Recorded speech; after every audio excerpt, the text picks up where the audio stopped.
Peggy 18.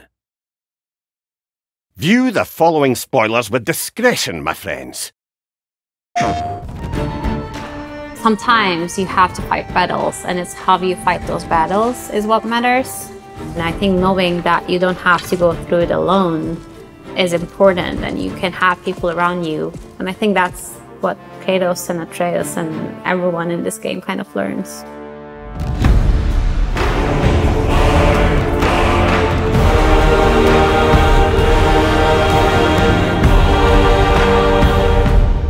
My name is Göksuur. I am the AI lead and the narrative tech design co-lead on God of War Ragnarök. My name's Connor Radding-Bland. I'm a narrative animator here at SMS. I'm Andrew Loyola, or Aloy, as some of my coworkers know me as, and I'm a QA lead on God of War Ragnarök. I'm Rajul Ramchandani. I'm a tech designer here at Santa Monica Studios. As a narrative animator, usually my primary job is to work on the cinematics for the game.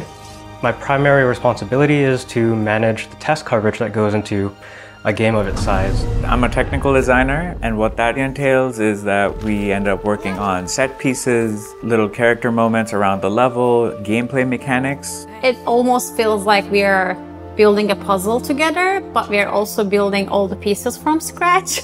And as a lead, one of my biggest roles is making sure we deliver what we promised to deliver at the end. Ready.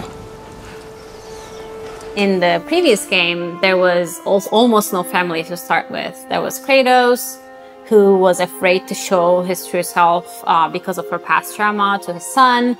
And we watched them kind of build that relationship as the game goes on, and we kind of got to a point where they were father and son at the end.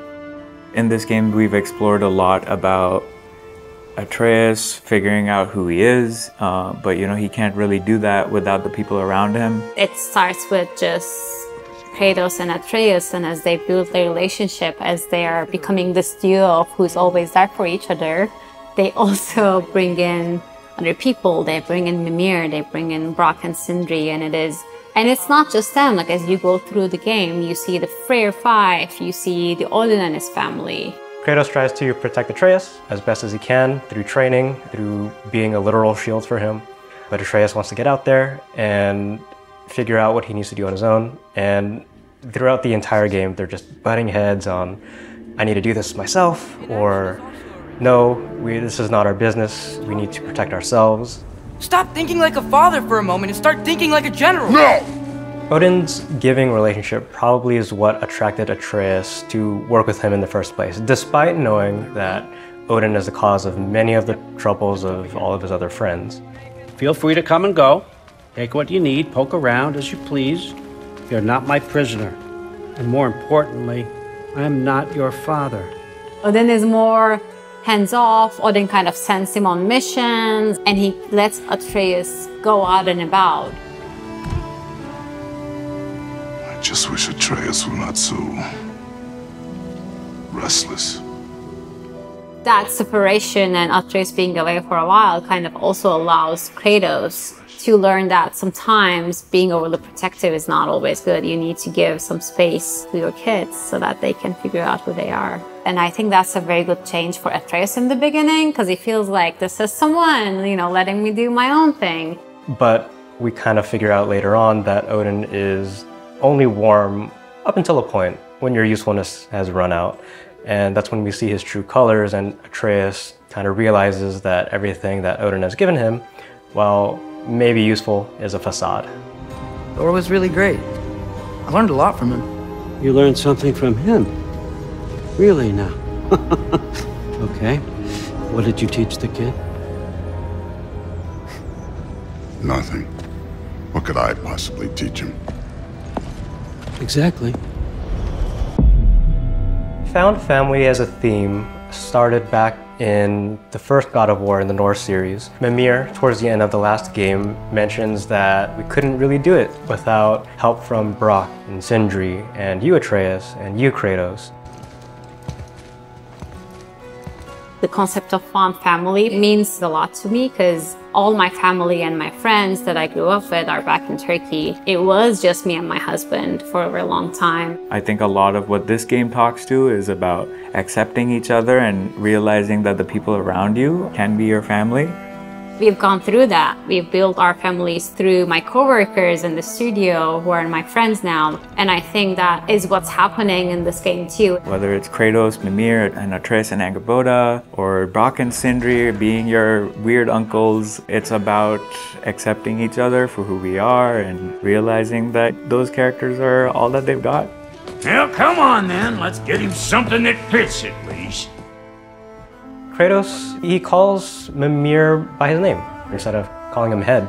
That is a huge step up. He guides Kratos and Atreus pretty faithfully throughout the entire game, trying to see past their faults and challenging them whenever they have pretty poorly formed ideas. Kratos welcomes a lot of the help that Sindri and Brock offer without too much challenge. There's that found family and the growth of trust that we see throughout the entire game, a lot more than we did on the first God of War in the Norse series. Well, don't go getting too cheery about it. But with how Atreus' relationship is with Kratos in the beginning of the game and kind of how it develops in the first half, you start to notice that Atreus and Sindri become close. As Atreus kind of separates from his father, Sindri almost sort of becomes this other different father figure that's giving him advice and helping him out in a way that maybe Kratos would not do. As Atreus and Sindri form a strong bond, Kratos and Brock actually get to build a bond together. I find that pairing interesting because I think you get to learn a lot about Brock. Sindri and Brock, they're separated for pretty much most of the game, and then coming into God of War Ragnarok, they're together and they sort of let go of their past quarrels, and you really get to see that they've built a strong relationship. You mean we combine it with... That's right. And then when it'll go... Damn you, that's brilliant. Very well. The realm between realms is where Brock and Sindri live. Generally a safe haven for Kratos and Atreus. Player agency is something that we really care about in the realm between realms, whether it's getting a side quest from Ratatasker or just accounting for the various player behaviors. When you walk close to a companion that's hanging around in the house, whether it's the shop or Brock or Tyr just hanging around waiting for his food or Atreus sitting in his room. We want you to feel like you've stumbled upon specific character moments. This place is great, Sindri. You built it all yourself? You know it. Showing their personality as much as possible in these spaces to the player. So the animation teams kind of have to make sure that what they do is very much in character, breaking everything down and thinking in very much detail and making sure we have the tech to do so. Being locked up for so long, you forget how much joy lives in the little things.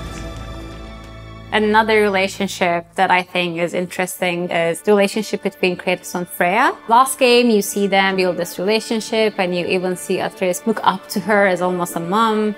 Now, beginning of this game, you have a very angry Freya chasing you. But through the course of the game, you kind of see them work through that and mend broken relationships and kind of come back stronger. I do not regret saving your life, and never will. But the choice between life and death should have been yours to make. I should not have robbed you of that choice.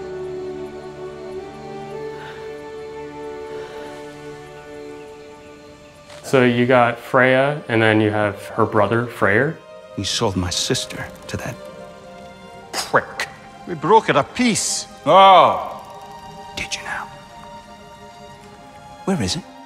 The key element between those two is when Freya left to be with Odin, they separated. Freya, as we know from the previous game, went to go marry Odin as a potential solve to the Aesir-Vanir War, and Freyr was left to pick up the pieces. On one hand, Freyr was dealt a bad hand. He wasn't a natural leader like Freya was, and kind of blamed her for a lot of the hard times that he fell upon. Both of them thought they were trying to do the right thing, and the other thought that it wasn't the right thing to do. In this game, you kind of find out that Freya felt abandoned by Freyr, and you get to see those two come together and be a strong family again. Abandon you? Oh, Freya.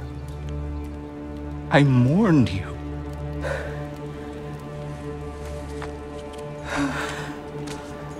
Oh, I've missed you so much.